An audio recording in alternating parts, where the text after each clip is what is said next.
بسم اللہ الرحمن الرحیم الحمدللہ رب العالمین افضل الصلاۃ و اکمل السلام علی سید الانبیاء والمرسلین وعلی آلہ الکرام و اصحابہ العظام اجمعین۔ لفظ لفظ نور اور حرف حرف روشنی سے آراستہ نور قرآن کے ساتھ طاہر بخاری آپ سے مخاطب ہے۔ آج دوسرا روزہ ہے اور دوسرے روزے میں ہم تھوڑے سے سنبھل جاتے ہیں اور ہماری طبیعت اور امور اور مزاج رمضان شریف کے اوقات اور معمولات کے مطابق ڈھل جاتا ہے، اور رمضان شریف کا تقاضا بھی یہی ہوتا ہے کہ ہم اپنے معمولات کو رمضان المبارک اور اس کی عبادات کے مطابق ڈھالیں اور عبادات کو فوقیت دیں۔ دن کے اوقات میں کام ضرور کریں اور کام کرنا بھی چاہیے، اور اس لیے کہ جو اسوہ رسول صلی اللہ علیہ وسلم ہے، اور اوائل دور میں تو ہمیں بڑے بڑے مارکے رمضان المبارک کے ان ایام میں ملتے ہیں، لیکن ظہر کے بعد یا عصر کے وقت کچھ تھوڑا قیلولہ کریں تاکہ آپ کے جسم کو تھوڑی سی استراحت میسر آئے، توانائی بحال ہو، اور اس کے بعد پھر عشاء اور جو رات کی تراویح ہے اس کے لیے آپ کی طاقت اور توانائی وہ مجتمع ہو سکے۔ دوسرے رمضان المبارک میں فطری اور لازمی طور پر جب ہم قرآن پاک کا مطالعہ کر رہے ہیں تو پھر ہمارے پیش نظر قرآن پاک کا وہ عظیم سورہ جس کو نبی اکرم صلی اللہ علیہ وسلم نے ذروۃ الصنام یعنی علوم، معرف اور فصاحت اور بلاغت کی چوٹی اور اوج کمال قرار دیا۔ اس کی 40 رکوع ہیں، جس میں ابتدائی جو 20 رکوع ہیں اس میں براہ راست بالواسطہ یا بلا واسطہ خطاب یہود کی طرف ہے۔ اس کا غالب حصہ جو ہے وہ مدینہ منورہ میں ہے، اور آپ جانتے ہیں کہ مدینہ منورہ میں اکثریت یہود کی تھی۔ یہود بڑے کلچرڈ تھے، صاحب کتاب تھے، صاحب علم و فن تھے، ان کو اپنی بلاغت، فصاحت، علم اور حکمت اس پر بڑا ناز تھا، اور نبی اکرم رسول محتشم صلی اللہ علیہ وسلم ہجرت کر کے جب مدینہ منورہ میں تشریف لائے تو یہاں بہت سے چیلنج تھے، لیکن جو ابتدائی چند ماہ یا ابتدائی سوا سال ہے اس میں آپ نے جو یہاں اسٹریٹجی اور یہاں کے حوالے سے جو حکمت عملی طے کی، اس میں ان لوگوں کو اپنے ایجنڈے کے مطابق اپنی سپورٹ میں رکھنا یہ بہت کلیدی اور بہت بنیادی بات ہے۔ میثاق مدینہ، اس میثاق کے تحت یہاں کی جو سب سے بڑی فورس یہود تھی ان کو اس نقطے پہ مجتمع کیا کہ مدینہ پر اگر کوئی بیرونی طاقت حملہ آور ہوگی تو وہ ان کے ساتھ مل کے مدینہ کا دفاع کریں گے۔ یہ بہت بنیادی اور کلیدی بات تھی۔ اس کے ساتھ مسجد نبوی کی تعمیر ہوئی، جو ہیڈ کوارٹر بھی تھا، فوجی ہیڈ کوارٹر بھی تھا، خانقاہ بھی تھی، درس گاہ بھی تھی، عبادت گاہ بھی تھی، اور جو مسلمانوں کا مرکز ملت تھا، ایک فوکل پوائنٹ تھا۔ اور تیسری اہم ترین کام اور امر اور واقعہ جو ہے وہ یہ تھا کہ مواخات، ایک مہاجر ایک انصاری کا بھائی قرار پایا، اور یوں ایک امت مسلمہ کی تشکیل کا وہ ابتدائی مرحلہ یہاں پہ طے پایا۔ سورہ بقرہ، اس کا ورود، اس کا نزول ان ابتدائی 14 یا 16 ماہ میں ہے، جس میں 2 سن ہجری، جس میں قرآن پاک کے اندر روزے کے احکام کہ کتب علیکم الصیام کما کتب علی الذین من قبلکم لعلکم تتقون، اور یہ چیزیں متصل ہوتی ہیں غزوہ بدر کے ساتھ۔ تو یہ وہ عنوانات ہیں، یہ وہ شان نزول ہے، یہ وہ ترتیب ہے جس کے اندر سورہ بقرہ کے بہت زیادہ مضامین ہیں، اور اس کا جو دوسرا حصہ ہے جو تقریباً 18 یا اس سے زیادہ رکوعوں پر مشتمل ہے، اس میں خطاب امت مسلمہ اور امت مسلمہ کو وسطا لتکونوا شہداء علی الناس، اور پھر سب سے بڑھ کر امامت کا تاج ان کے سر پہ سجایا گیا، جس کا نیوکلیس، جس کا بنیادی نقطہ تحویل قبلہ ہے۔ نبی اکرم رسول محتشم صلی اللہ علیہ وآلہ وسلم مکہ مکرمہ میں حرم کعبہ کو سامنے رکھتے تھے، اور اسی سب جنوب کی طرف کھڑے ہوتے، جس کا ایک کونا حجر اسود اور دوسرا کونا رکن یمانی والا تھا، اور اسی سمت میں بیت المقدس آ جاتا تھا۔ اس کو استقبال قبلتین کہتے ہیں، یعنی ایک سمت میں کھڑے ہو کر آپ 2 قبلوں کا جو استقبال ہے اور رخ ہے اس سے استفادہ کر لیا کرتے تھے۔ آپ ہجرت کر کے مدینہ منورہ تشریف لائے تو یہود کا قبلہ بیت المقدس تھا، اور آپ نے تقریباً 16 یا 17 ماہ یہود کے اس قبلے کی طرف ہی رخ کر کے نماز ادا فرماتے رہے۔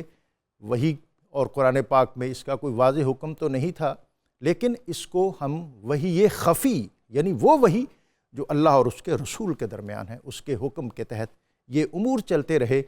اور اس میں ایک حکمت یہ بھی ہمیں نظر آتی ہے کہ ابتداً یہود نبی اکرم رسول محتشم صلی اللہ علیہ وآلہ وسلم اور آپ کے مقتدی اور آپ کے صحابہ کرام رضوان اللہ علیہم اجمعین کا یہ عمل دیکھ کر قدرے مطمئن بھی رہتے تھے کہ یہ ہمارے ہی کیمپ کے فالوور ہیں، کوئی مسئلہ نہیں ہے، یہ لٹے پٹے لوگ آئے ہیں اور کچھ عرصے کے بعد یہ تحلیل ہو جائیں گے یا ہم میں ضم ہو جائیں گے یا یہ محو ہو جائیں گے۔ لیکن تحویل قبلہ کا حکم اتنا بڑا حکم تھا کہ یہودی لرزہ برندام ہو گئے، اور جب آپ نے اللہ تعالیٰ کے حکم کے تحت کہ قد نرا تقلب وجہک فی السماء فلنولینک قبلۃ ترضاھا، اس حکم کے تحت جب اپنے قبلے کی طرف رخ کیا اور اس کا تعین کیا تو یہودی پریشان ہو گئے، اور انہوں نے سمجھ لیا کہ یہ محض کوئی گروہ نہیں بلکہ یہ وہ طبقہ ہے جس کو اللہ تعالیٰ قیامت تک امامت کا شرف عطا فرمانے جا رہا ہے۔ سورہ بقرہ کے بہت زیادہ مضامین اور موضوعات ہیں، اس پر آج ہم تفصیل سے بات کریں گے، اور اتنے زیادہ مضامین عطا کیے ہمارے ریسورس پرسن مفتی محمد فاروق القادری صاحب نے شب گئے کہ مجھے لگتا تھا کہ شاید ان مضامین میں اتنی وسعت ہے کہ شاید ایک ہفتے تک بھی اگر ہم ان مضامین سے استفادہ کریں تو طبیعت اور جی لبریز نہ ہو۔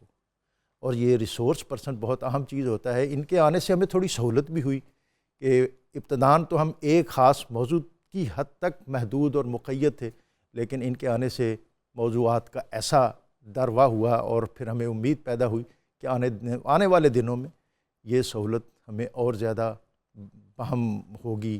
میں ان کا شکر گزار بھی ہوں اور ان کو اس پروگرام میں خوش آمدید بھی کہتا ہوں۔ ہمارے مہمان مفتی محمد فاروق القادری صاحب، السلام علیکم۔ وعلیکم السلام۔ ہمارے دوسرے مہمان کل بھی ہمارے ساتھ تھے اور آئندہ بھی کافی دنوں تک ہمارے ساتھ رہیں گے، علامہ محمد بدر الزمان قادری، جامعہ حجویریہ میں طویل عرصہ شیخ الحدیث اور شیخ الجامعہ اس کی ذمہ داری ادا کرتے رہے، معروف عالم دین ہیں، اور اللہ رب العزت کی بارگاہ میں حمد کا نذرانہ پیش کرنے کے لیے آج ہمارے ساتھ موجود ہیں حافظ محمد ارشد نقشبندی۔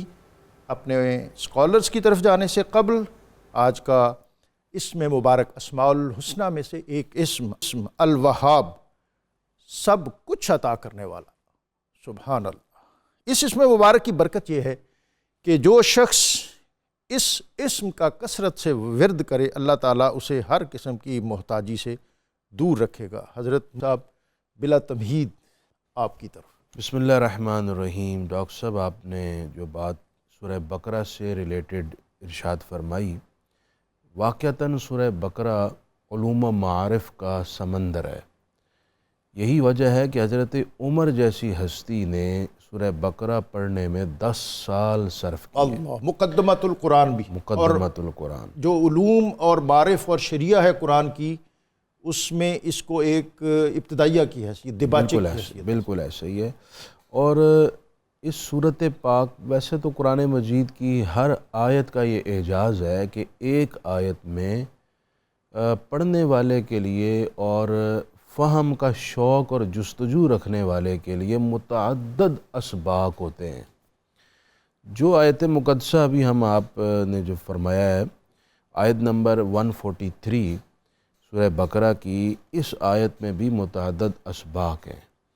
یہ آیت مقدسہ جس میں اللہ تعالیٰ نے اپنے حبیب کی امت کو ایک عظیم خطاب سے نوازا، فرمایا وَكَذَلِكَ جَعَلْنَاكُمْ أُمَّةً وَسَطًا، کہ ہم نے تمہیں امت وسط بنایا ہے۔ وسط کہتے ہیں درمیان کو، کسی بھی چیز کا درمیان عمدہ ترین ہوتا ہے۔ سبحان اللہ۔ جیسے انسانی زندگی کا درمیان ہے عہد شباب، واہ، عمدہ ترین اس کے زندگی کا حصہ ہے۔ دن کا عمدہ ترین حصہ وہ ہے جب سورج کی روشنی نقطہ عروج پر ہوتی ہے۔ سبحان اللہ۔ آپ دیکھیے کہ بزدلی اور طیش کا درمیانی حصہ جسے ہم شجاعت کہتے ہیں قابل تحسین ہے۔ اسی طرح بخل مذموم ہے، فضول خرچی بھی مذموم ہے۔ بخل اور فضول خرچی کا درمیان سخاوت ہے، سبحان اللہ۔ جسے قابل تحسین اور قابل تعریف گردانا جاتا ہے۔ یوں ہی تمام امتوں میں اللہ فرماتا ہے کہ امت وسط، درمیانی امت جو عمدہ ترین اور افضل ہے، وہ میرے محبوب علیہ السلام کی امت ہے۔ یہ کیسے درمیانی ہے؟ اس لیے کہ ان کے نظریات میں اعتدال ہے، ان کے نظام سیاست میں اعتدال ہے، ان کے نظام اخلاق میں توازن، موزونیت اور اعتدال ہے، ان کے اعمال میں، معاملات میں، اقتصاد میں، سب امور کے اندر اللہ تعالیٰ نے توازن، موزونیت، اعتدال اور درمیان رکھا ہے۔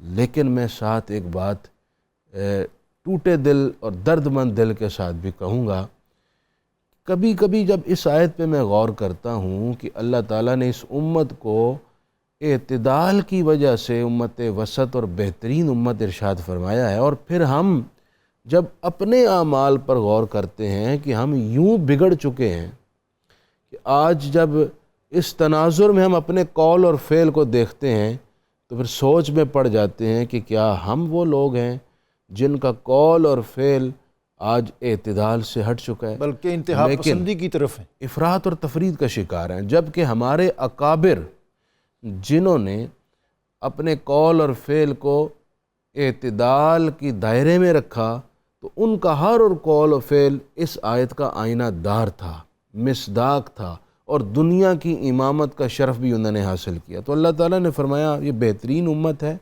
اور یہ لوگوں پر گواہ ہے۔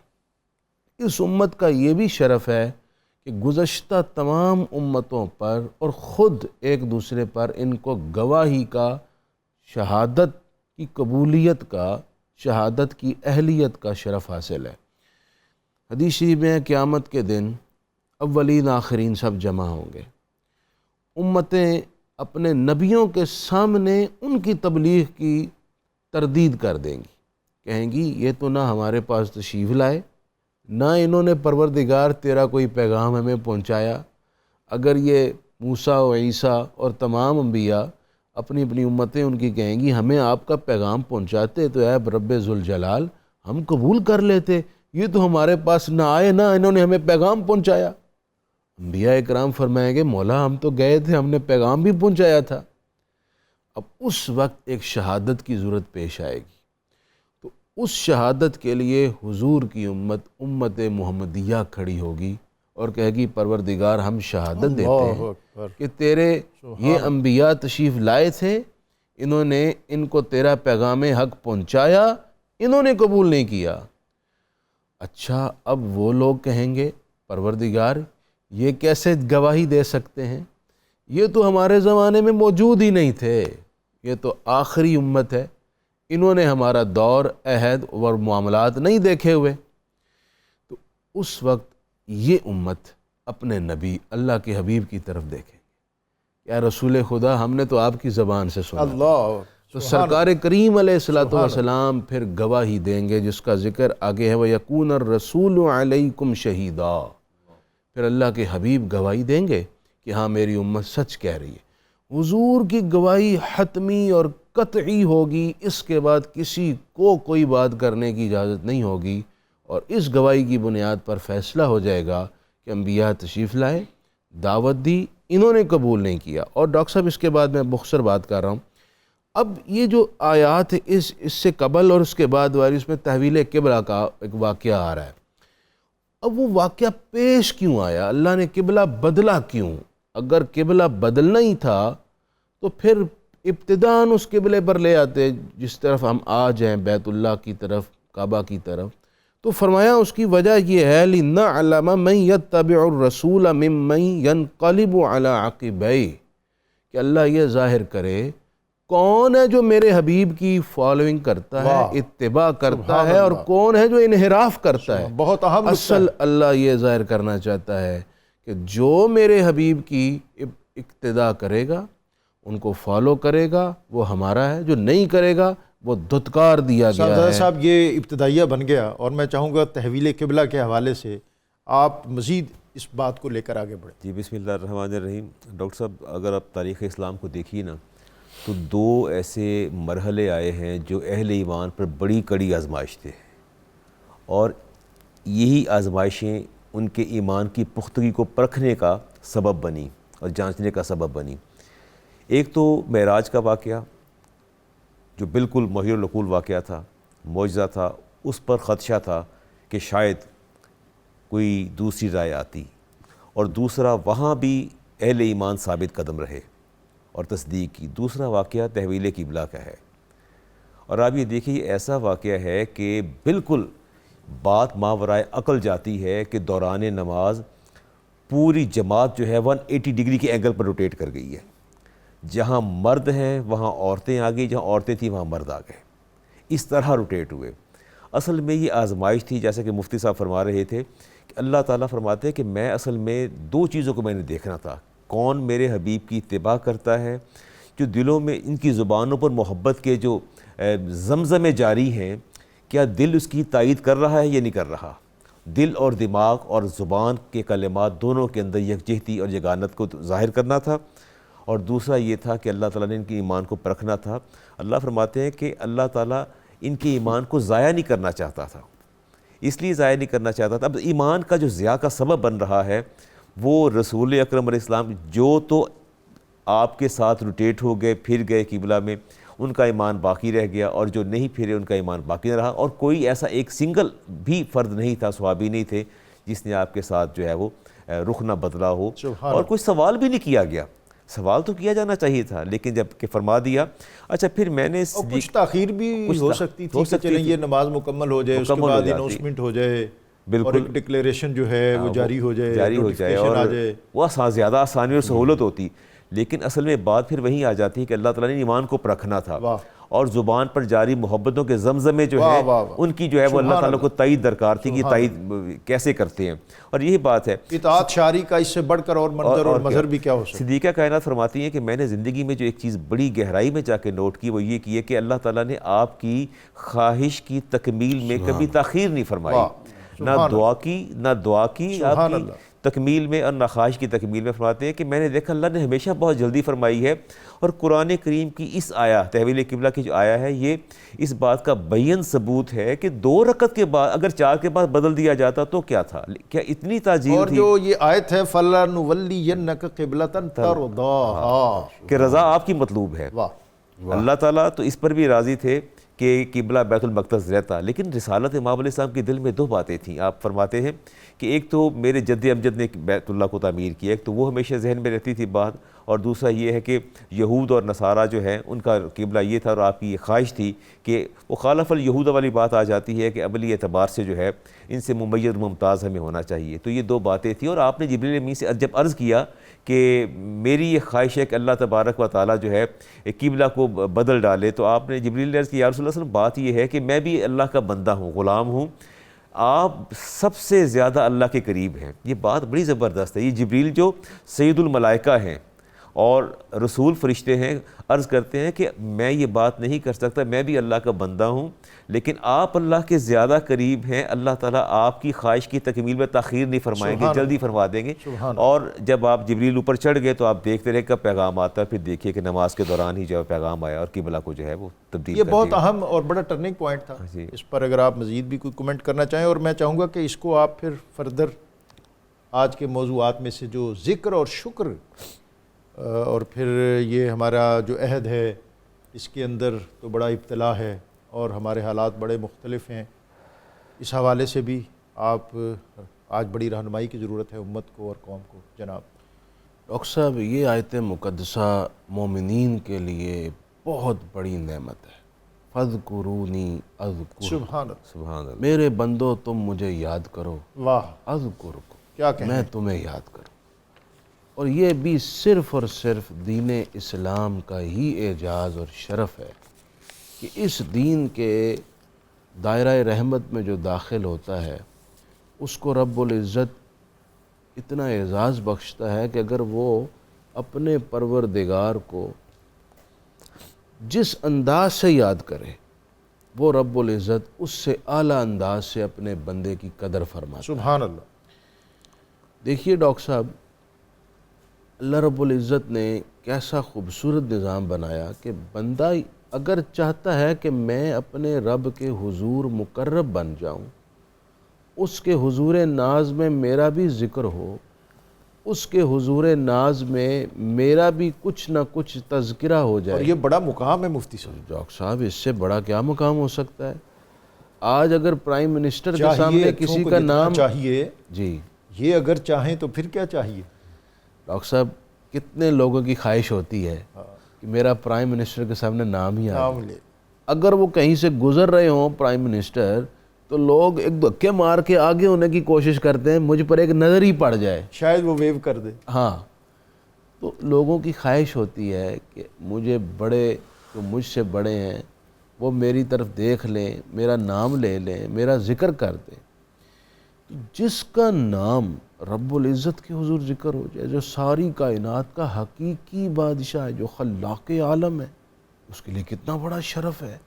تو اللہ فرماتا ہے اس کا آسان طریقہ ہے، تم مجھے یاد کرو، میں تمہیں یاد کروں۔ سبحان اللہ، سبحان اللہ۔ اچھا جی ڈاکٹر صاحب، لوگ کتنے پاپڑ بیلتے ہیں کہ میں پرائم منسٹر ہاؤس پہ ایک دفعہ داخل ہو جاؤں، میرا نام آ جائے، کتنا خرچ کرتے ہیں، پارٹی فنڈ دیتے ہیں، کیسا کیسا پیسہ لگاتے ہیں۔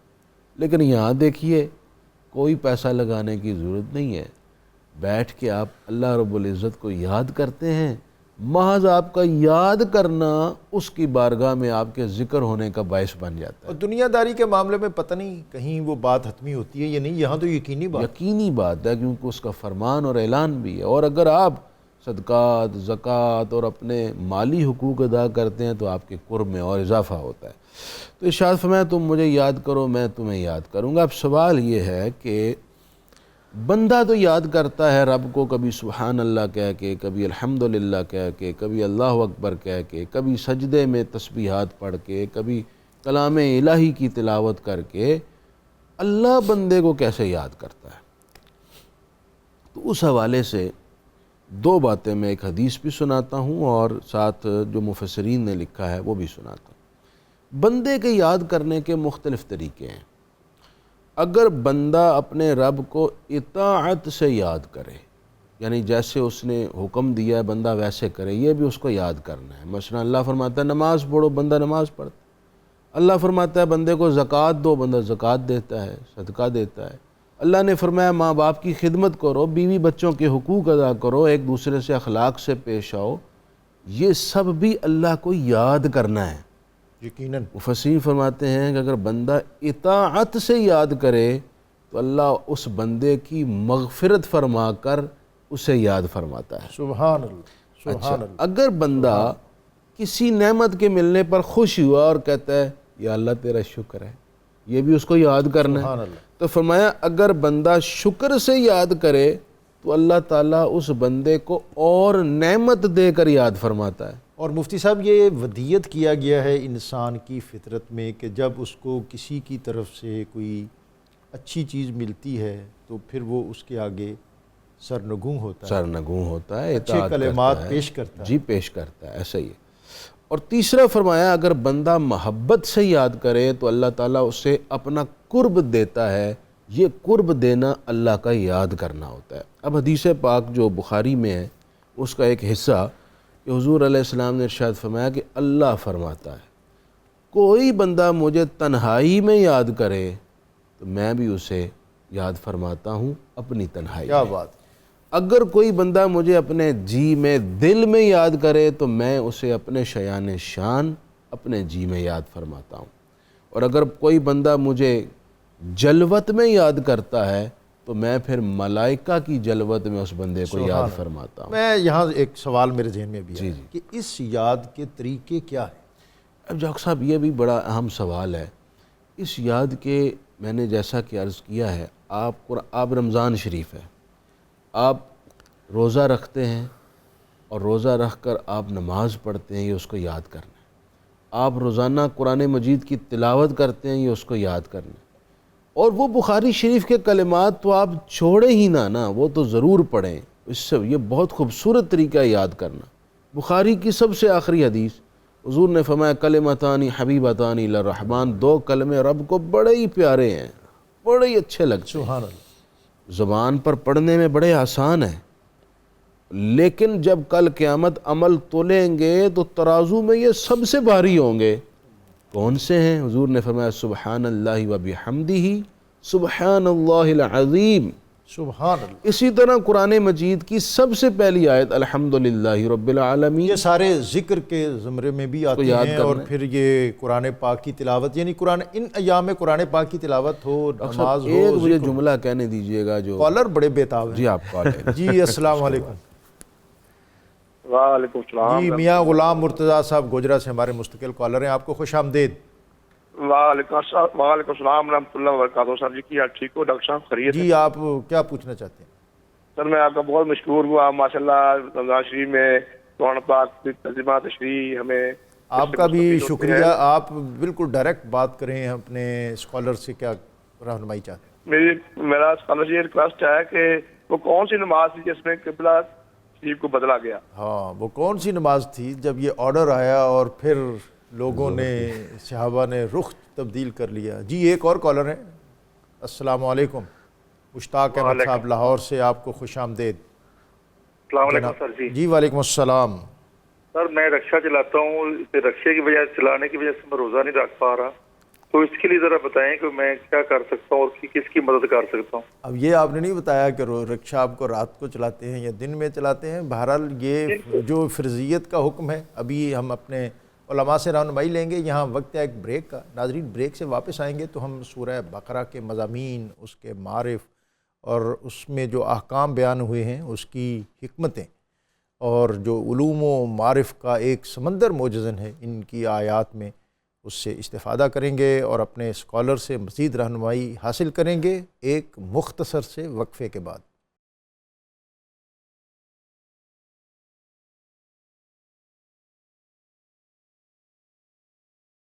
نور قرآن میں آپ کو ایک مرتبہ پھر خوش آمدید. ماہ رمضان المبارک کی ان سعید ساعتوں میں آج ہم سورہ بقرہ اور اس کے معنی، معارف اور احکام، اس سے روشنی حاصل کر رہے ہیں. حضرت امام ربانی مجدد الفسانی حضرت شیخ احمد سرہندی رحمۃ اللہ علیہ، آپ فرماتے ہیں کہ جس کا ماہ رمضان المبارک قیمتی اور مجتمع اور ڈسپلنڈ انداز میں گزرا، اس کا سارا سال بابرکت اور ڈسپلن رہے گا.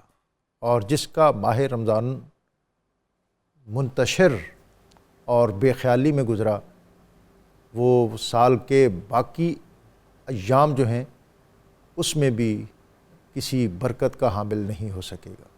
یہ بہت قیمتی بات ہے حضرت امام ربانی کی. اور ناظرین آپ جانتے ہیں اور ہم ان نشستوں میں اس کا بطور خاص ذکر کرتے ہیں کہ نبی اکرم رسول محتشم صلی اللہ علیہ وآلہ وسلم کس شوق سے اس ماہ اور اس کی قیمتی گھڑیوں کا استقبال کرتے اور پھر اس کے بارے میں اپنے شوق کا اظہار کرتے. اس میں تعلیم امت کا بھی ایک پہلو ہے. تو ہمیں چاہیے کہ اپنے ان ایام کو، ان گھڑیوں کو، ان ساعتوں کو اپنی ترجیح میں رکھیں اور زندگی کی جو دیگر مصروفیت اور معاملات ہیں اس کو تھوڑا سائیڈ پہ رکھ کے اپنی عبادات اس کو فوقیت دیں. بریک سے قبل علامہ بدرالزمان قادری صاحب سوال تھے. ایک تو تحویل قبلہ کے وقت کون سی نماز ادا کی جا رہی تھی، اور دوسرا ایک ڈرائیور ہیں جو رکشہ چلاتے ہیں، وہ کہتے ہیں کہ میں نے رکشہ بھی چلانا ہوتا ہے، تو اس ضمن میں ان کے لیے کیا حکم ہے؟ یہ اور پھر اس کے ساتھ جو حرمت شراب کا بھی آج کا ایک موضوع بڑا اہم ہے. اور آج عصر حاضر میں اس کے بہت سے مفاسد اور اس کو بہت سے نت نئے معنی بھی پہنائے جاتے ہیں. میں چاہوں گا کہ اس کو بھی آپ اس کے ساتھ کنیکٹ کرتے ہوئے بات آگے بڑھا لیں. نماز ظہر کا وقت تھا جب تحویل قبلہ ہوا اور آپ بنو سلمہ میں موجود تھے، وہاں تشریف لے گئے، اور نماز کا وقت ہوا تو آپ نے جب تشریف لائے مسجد میں تو وہیں حکم ملا. اور یہ مسجد قبلتین اسی مقام پر جو ہے یہ، اور اس میں اب بھی 2 محرابیں اب بھی 2 محرابیں موجود ہیں جو اس بات کی گواہی دے رہی ہیں کہ اس مسجد کے اندر قبلہ جو ہے، تحویل قبلہ کا حکم جو ہے وہ نازل ہوا. اور جہاں تک رکشہ چلانے کی بات ہے تو میں نہیں سمجھتا کہ یہ کوئی ایسا شرعی عذر ہے جس کی بنا پہ روزہ چھوڑا جائے. رسالت مآب علیہ السلام نے ارشاد فرمایا لو یعلم العباد ما فی رمضان، اگر بندوں کو پتہ چل جائے کہ رمضان کیا ہے، لَتَمَنَّتْ أُمَّتِي أَن يَكُونَ رَمَضَانُ السَّنَةَ كُلَّهَا، تو ہر بندہ یہ تمنا کرے کہ یا اللہ سارا سال ہی رمضان رہے. اور پوری زندگی کے روزے جو ہیں نا وہ رمضان کے روزے کی کفایت نہیں، ایک روزے کا جو ہے وہ نیم البدر قرار نہیں پاتے. تو میں سمجھتا ہوں کہ یہ مناسب نہیں ہے، یہ بدقسمتی ہے اور گناہ کے زمرے میں آئے گا. یا تو کوئی شرعی عذر ہو تو پھر تو ٹھیک ہے، وگرنہ نہیں. دوسرا سوال آپ حرمت شراب کی طرف چلتے ہیں. شراب اور برائیاں اس معاشرے کی گھٹی کے اندر تھیں، ایک طے شدہ بات تھی، لیکن اس میں ایک بڑی زبردست چیز جو آئی ہے، سامنے آئی ہے کہ اگر بندہ کسی برائی کا عادی ہو تو اس سے یک وقت چھڑوانا جو ہے وہ قدر مشکل ہوتا ہے. قرآن نے ایک اسلوب دیا کہ بتدریج جو ہے چیزوں کو آہستہ آہستہ جو ہے وہ منیمائز کیا جائے، ڈیکریز کیا جائے، بالآخر جو ہے اس پر ہوتا ہے. قرآن کریم کا جو پہلا حکم آیا شراب کی ممانعت کے حوالے سے، یسألونک عن الخمر، اے حبیب آپ سے سوال کرتے ہیں خمر کے حوالے سے، والمیسر جوئے کے حوالے سے، قل فیہما اسم کبیر، فرما دیجیے اس میں گناہ جو ہے دونوں کے اندر گناہ زیادہ ہے، ومنافع للناس، لوگوں کے لیے اس میں نفع بھی ہے. ٹیمپریریلی اور اپیرنٹلی اس میں کوئی نفع محسوس یہ ہوتا ابتدائی حکم ہے، ابتدائی حکم تھا. لیکن اس کے ساتھ دوسرا جب عمر فاروق پر جب یہ آیت پیش کی کہ یا رسول اللہ میں چاہتا ہوں اللہ کوئی شافی حکم عطا فرما دے، آپ کی تشفی نہیں. پھر دوبارہ حکم آیا یا ایھا الذین آمنوا لا تقربوا الصلاۃ وانتم سکارا، کہ ايمان والو جب حالت نماز میں ہو تو نشہ نہ کیا کرو، تب روک دیا گیا. دوسرا حکم آ گیا. اب تیسرا حکم جو آیا اس میں فہل انتم منتہون، کلیئر کٹ حکم آ گیا انما الخمر والمیسر والانصاب والازلام رجس من عمل الشیطان، واضح حکم آ گیا یہ شیطانی عمل ہے، کیا تم باز نہیں آؤ گے. اور پھر مدینہ کی گلیاں تھیں، شراب کے مٹکے تھے، اس شراب کو چھوڑ دیا گیا. شیر خدا بڑی زبردست بات فرماتے ہیں اس کی حرمت کے حوالے سے. آپ فرماتے ہیں خدا کی قسم اگر کنویں میں ایک قطرہ شراب کا گر جائے، ایک قطرہ شراب کا گر جائے، پھر کنویں کا پانی خشک ہو جائے، اس کو مٹی سے بھر دیا جائے، وہاں مینار تعمیر کر دیا جائے، تو علی المرتضیٰ شیر خدا وہاں اذان بھی نہیں کہیں گے، اذان بھی نہیں کہیں گے اس جگہ پہ. دوسرا فرماتے ہیں شیر خدا فرماتے ہیں خدا کی قسم اگر سمندر کے اندر شراب کا ایک قطرہ گر جائے، سمندر کے اندر، فرماتے ہیں سمندر خشک ہو جائے، اس پر گھاس اگائے، تو علی المرتضیٰ شیر خدا فرماتے ہیں کہ میں وہاں اپنے جانور کو چرانا بھی پسند نہیں کروں گا، اس کو بھی گناہ سمجھوں گا. یعنی آپ یہاں دیکھیے کہ اس کی حرمت کے حوالے سے کہ کتنی اس سے نفرت کا اظہار کیا گیا. اور یہ جس کا قلیل کثیر حرام ہے اس کا قلیل بھی حرام ہے، دونوں جو حرام ہے.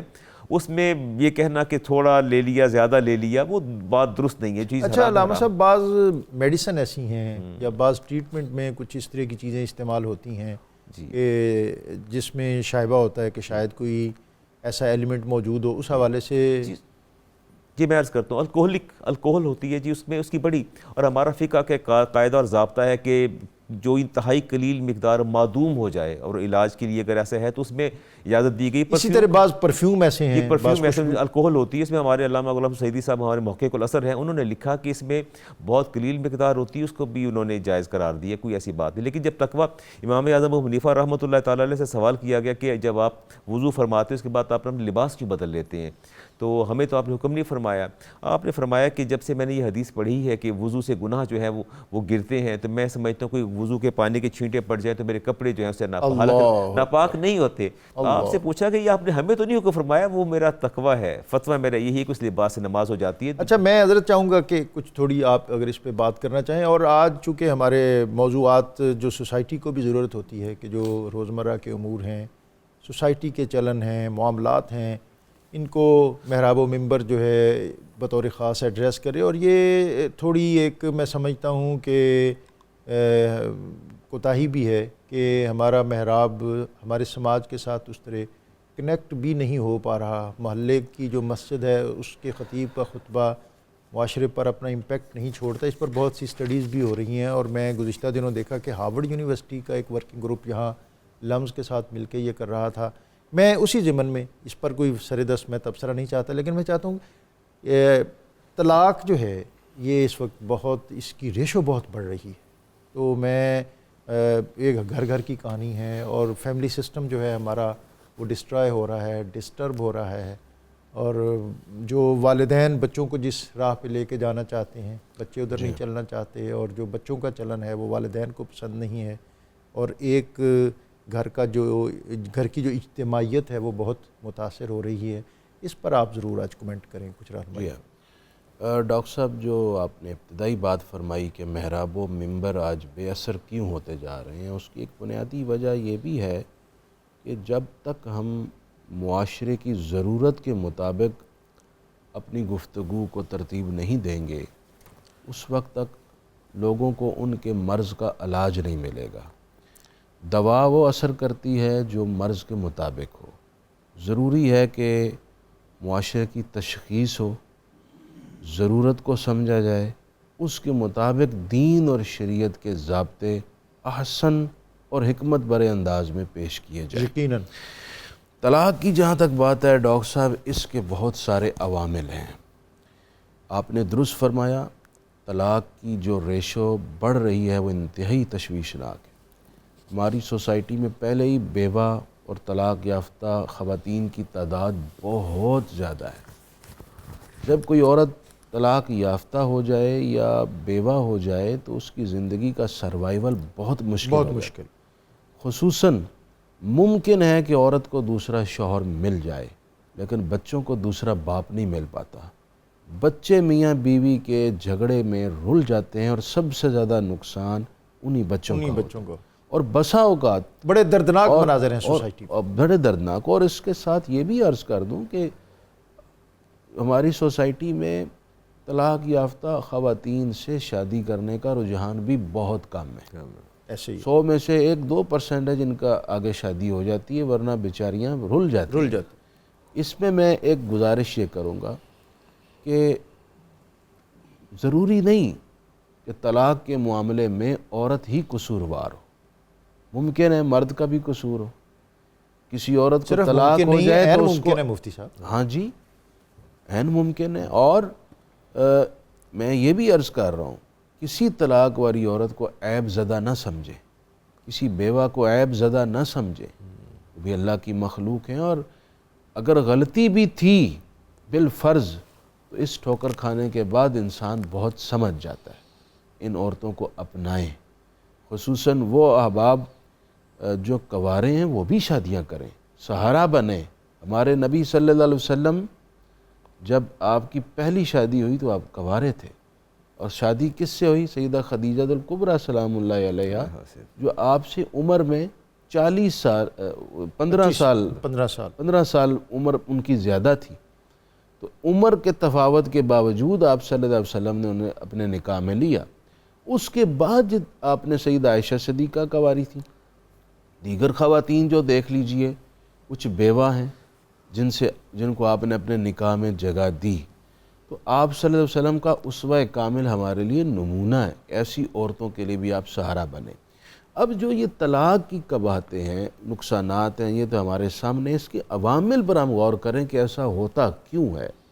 تو ڈاکٹر صاحب کوئی ایک وجہ تو خاص ہے نہیں، متعدد وجوہات ہیں۔ بعض اوقات بیوی کا قصور ہوتا ہے، بعض اوقات مردوں کا غیظ و غضب ان کی عقل پر پردہ ڈالتا ہے، وہ تیش میں آ کر اس رشتے کو اور آپ کے پاس تو بہت سے ایسے واقعات آتے ہیں جس میں کہتے ہیں جی میں نے غصے میں یہ کر دیا، غصے میں کر دیا۔ اور آپ کوئی حل بتائیں۔ بتائیے، تو اب پھر حل تلاش کرنے کے لیے لوگ ہر درجے پر جانا قبول کر لیتے ہیں، اور پہلے جب موقع تھا، جب شریعت نے بتایا ہوا ہے کہ اگر کسی نے طلاق دینی بھی ہے بہت مجبوری بن گئی ہے۔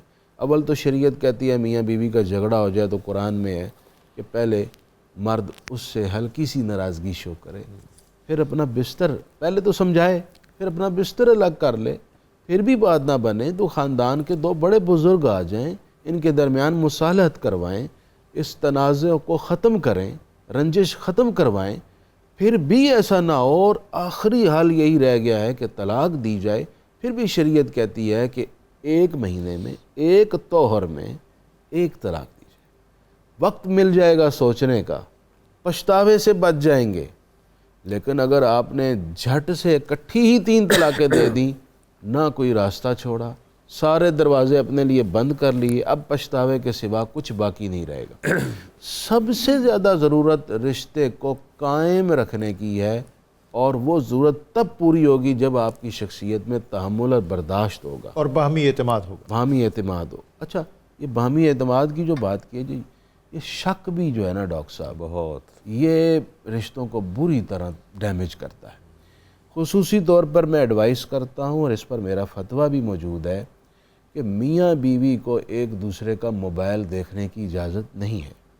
آئیڈیل تو یہ ہے کہ دونوں کے موبائل اوپن رہیں، آن لاک رہیں، اور کسی کو ایک دوسرے کے حوالے، نہ کوئی کسی غلط راستے پر جائے، ایک دوسرے کے حوالے سے بدگمانی ہو۔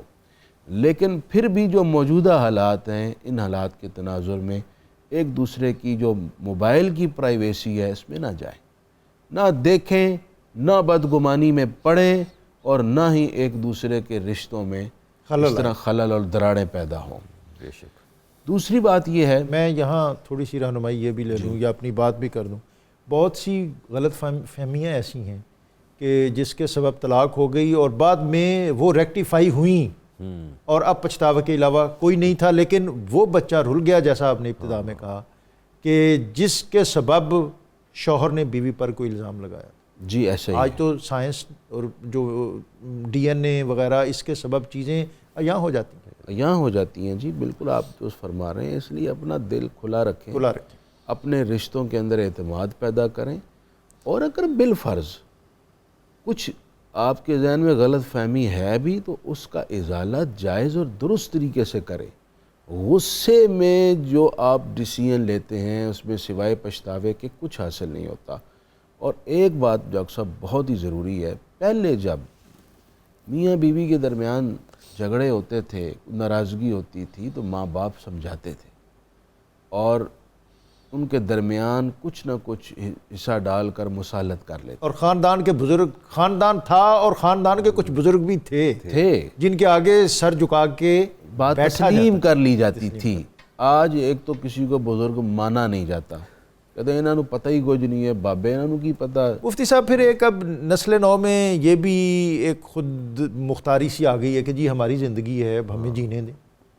یہ اس کے پھر نقصانات ہم دیکھ رہے ہیں۔ بڑے المیہ جنم لے اللہ رہے تعالیٰ ہیں۔ نے خاندان کے رشتوں میں ہمیں باندھا ہے، اس کی بڑی حکمتیں ہیں، ان میں سے ایک حکمت یہ بھی ہے کہ اس سے خاندان جڑے رہتے ہیں اور بہت ساری قباحتوں سے ہم محفوظ رہتے ہیں۔ تو میں اس جو ہمارا ایک قدیمی روایتی سلسلہ ہے جو خاندانوں جو کو ہماری جوڑے مشرق رکھتا کا حسن ہے، ہماری اس سوسائٹی کے لوازمات میں سے تھا، آپ اس کو دوبارہ اپنی زندگی میں جگہ دیں، اس کو قبول کریں، اس کو آن کریں، اپنے بزرگوں کو عزت دیں، اور چھوٹی چھوٹی باتیں اپنے والدین سے مت شیئر کیا کریں۔ یعنی یہ بطور خاص جو خاتون خانہ ہے ان کی وہ جو ٹرانسمیشن چلاتی ہے نا اپنے پیچھے، اس کے نقصانات ہوتے ہیں۔ اور اگر کوئی بچی اس طرح کرتی ہے تو ماں کا کام ہے، کیونکہ وہ ماں سے شیئر کرتی ہے، کہ ماں اسے حوصلہ دے گا، بیٹا کوئی بات، ایسے معاملات ہو جاتے ہیں، آپ صبر کریں، اپنے شوہر کے ساتھ بنا کر رکھیں، وہ جب گھر آئے اس کا مزاج سمجھیں، وہ غصے میں ہے، آپ تھوڑا سا ٹھہر جائیں، بعد میں بات کر لیجئے گا، بچی کو سمجھانے کی کوشش کریں، راستہ دیں، سمجھانے کی ضرورت بھی ہے، تربیت کی بھی ضرورت بھی ہے۔ مفتی صاحب بہت قیمتی باتیں ہیں اور اس پر جی چاہتا ہے کہ آپ سے اور زیادہ رہنمائی لے جائے، اور آئندہ جو ہمارے پروگرام ہوں گے اس میں بھی میں چاہوں گا کہ یہ جو سوشل ایلیمنٹ ہیں، موضوعات ہیں، ان پر ہم زیادہ تفصیل سے بات کریں، بات کو تھوڑا آگے بھی چونکہ بڑھانا ہے۔ آج کے اس پروگرام کے حوالے سے چونکہ سورہ بقرہ میں روزے کی فرضیت کا بھی حکم ہے، اور اس ضمن میں بھی اگر آپ کچھ مزید ایڈ کرنا چاہیں۔ ماہ صیام اتنی برکتوں والا مہینہ ہے کہ میں سمجھتا ہوں کوئی دوسرا مہینہ اس کا نعم البدل نہیں ہو سکتا۔ رسالت امام علیہ السلام جب بھی رمضان آتا، صدیقہ کائنات فرماتی ہیں اذا داخل رمضان تغیر لونہ، آپ کا رنگ متغیر ہو جاتا کہ یا اللہ مجھے کوئی تکلیف لاحق نہ ہو جائے، عارضہ لاحق نہ ہو جائے۔ رمضان جو ہے اور ہم تو یہ عارضے تلاش کرتے ہیں کہ جی میں اب یہ مجھے خدشہ ہے کہ ایسا ہو جائے گا اور میں روزہ چھوڑنا دوں۔ اور میں سمجھتا ہوں اس میں بھی اگر کسی طبیب کی رائے درکار ہے، ڈاکٹر کی، تو وہ بھی اس ڈاکٹر کی رائے لی جائے جو بہت ہی دیندار طبیعت طبع کا حامل ہو۔ روزے دار کی فضیلت کو اگر سامنے رکھا جائے تو میں سمجھتا ہوں کہ بندہ کبھی روزہ چھوڑنے کا تصور بھی نہیں کر سکتا۔ جیسا آپ نے پہلے ابتدا میں بھی شاید فرمایا کہ اس کی اگر اہمیت اور فضیلت کا پتہ چل جائے تو پھر انسان اور مسلمان خواہش کرے کہ سارا سال روزہ ہے۔ حدیث پاک میں آتا ہے ان اللہ جعل مائدۃ علیہا ما لا عین رأت ولا اذن سمعت، کہ اللہ تعالیٰ روزے دار کے لیے ایسا دسترخوان بچھائے گا، ایسا جو نہ کسی آنکھ نے دیکھا ہوگا نہ کسی کان نے سنا ہوگا، سبحان اللہ، ایسا دسترخوان ہوگا، ولا خطر علی قلب بشر، اور کسی بشر کے قلب سے یہ وہ تصور بھی نہیں گزرا ہوگا کہ ایسا دسترخوان بھی ہو سکتا ہے۔ لا یقعد علیہ الا الصائمون، اور سوائے روزے دار کے اس دسترخوان پر کوئی نہیں بیٹھے گا۔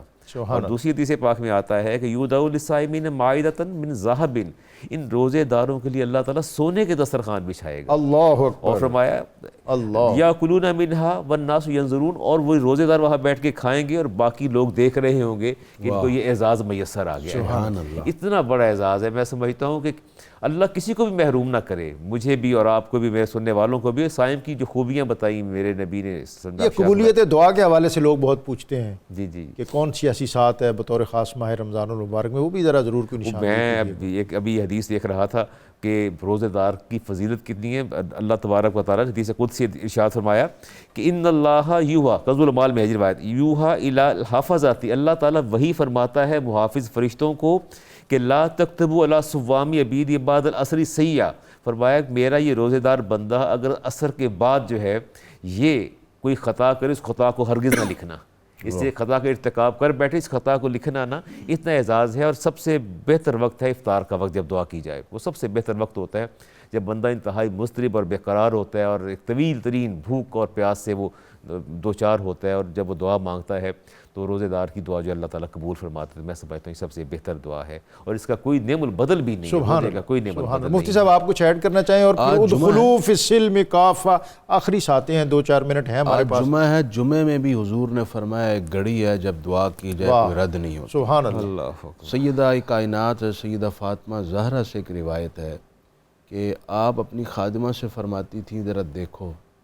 وہ دیکھتی تھی کہ سورج غروب ہونے والا ہے تو سیدہ پاک دعا فرماتی تھی. تو سیدہ پاک کے نزدیک وہ گھڑی غروب آفتاب سے قبل کی جو افطار کا وقت ہے. اور ایک روایت کے مطابق وہ گھڑی جو قبولیت دعا کی ہے جمعے والے دن، وہ جب امام صاحب خطبہ ارشاد فرماتے ہیں اور جس وقت ہم مسجد میں جاتے ہیں، 2 خطبوں کے درمیان جو وقت ہوتا ہے وہ قبولیت دعا کا ہے. جو مسجد میں نمازی بیٹھے ہیں وہ تو خطبہ سن رہے ہیں، وہ دل میں دعا کریں گے. جو گھر میں خواتین ہیں، امام صاحب 2 خطبوں کے درمیان جب سکوت کرتے ہیں اس وقت وہ گھر میں دعا کریں انشاءاللہ قبول. خواتین گھر میں دعا کریں، اور اگر وہ گھر میں ہیں، اگر وہ بھی کہیں مسجد میں نماز پڑھنے گئی ہیں، 2 خطبوں کے درمیان کا جو وقت ہے اس وقت وہ امام ضرور صاحب دعا جب کریں. وقفہ کرتے ہیں اور بیٹھتے ہیں، وہ قبولیت دعا کی گھڑی ہے، اس وقت دعا مس نہیں کرتے. اچھا، یہ اس وقت میں دیکھتا ہوں کہ بعض لوگ بہت مؤدب ہو کے بیٹھتے ہیں دوزانوں، اور بعض عامیانہ انداز میں بیٹھتے ہیں. دیکھیں جی، وہ بڑا ہی حساس وقت ہے. وہ جو خطبہ ہے نا، یوں سمجھ لیجئے کہ وہ 2 رکعتوں کے قائم مقام ہے. بیسیکلی ظہر کی 4 رکعتیں تھیں، 2 رکعتیں نماز جمعہ کی ہو گئیں. جو 2 رکعتیں ان کی جگہ ہم خطبہ پڑھ رہے ہیں. وہ خطبہ وہ عبادت کا وقت ہے. عبادت میں مؤدب ہو کر بیٹھا جاتا ہے. پورے ادب کے ساتھ بیٹھنا چاہیے. مفتی صاحب بہت زیادہ شکریہ. بدرالزمان قادری صاحب بہت زیادہ شکریہ. بہت دردمندی اور دلسوزی کے ساتھ آپ نے ہمارے جو سوشل ایشوز ہیں، بطور خاص جو ہمارا فیملی سسٹم ہے جس طرح آج وہ بکھر رہا ہے، اس کو مجتمع کرنے کے حوالے سے لوگوں کو متوجہ کیا. نبی اکرم رسول محتشم صلی اللہ علیہ وسلم نے فرمایا کہ جس گھر میں سورہ بقرہ کی آخری 2 آیات کی تلاوت کی جائے وہ گھر ہر قسم کے شیطانی حملوں اور زمین و آسمان کی آفات و بلیات سے بچ جاتا ہے.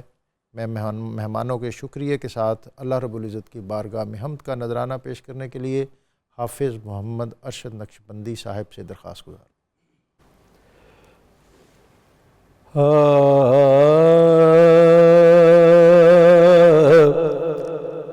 دل تیرا کو چمکاؤں مجھے توفیق دے مولا. دل تیرا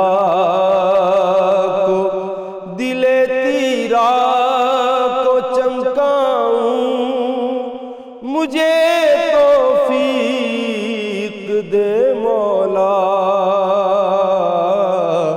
تجھے میں یاد کر پاؤں مجھے توفیق دے مولا. میری سانسیں تیرے اس میں گرامی سے معطر ہوں. میری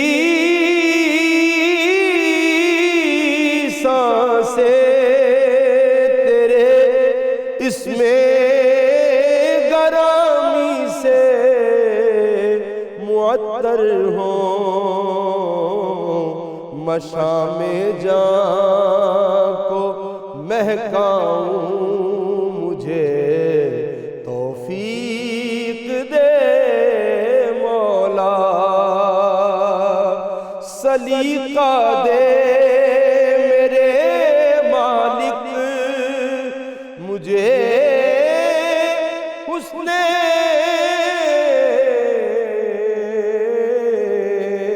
تکلم کا سلیقہ دے میرے مالک، مجھے حسن تکلم کا، زبان سے پھول برساؤں، مجھے توفیق دے مولا، زبان سے پھول برساؤں، مجھے توفیق دے مولا، تعلق مستقل ہو جائے یوں عرض مدینہ سے، تعلق مستقل ہو جائے یوں عرض مدینہ سے، تیرے گھر بار بار آؤں، مجھے توفیق دے مولا، تیرے گھر بار بار آؤں، مجھے توفیق دے مولا، تیری تائید کا ہر وقت ہو سر پر میرے سایہ، میں مشکل میں نہ گھبراؤں، مجھے توفیق دے مولا، تیری حمد و ثنا شہزاد کے قلب و زباں پر ہو، تیری حمد و ثنا شہزاد کے قلب و زباں پر ہو، میں تیرے گیت بس گاؤں، مجھے توفیق دے مولا، میں تیرے گیت بس گاؤں، مجھے توفیق دے مولا، تجھے میں یاد کر پاؤں،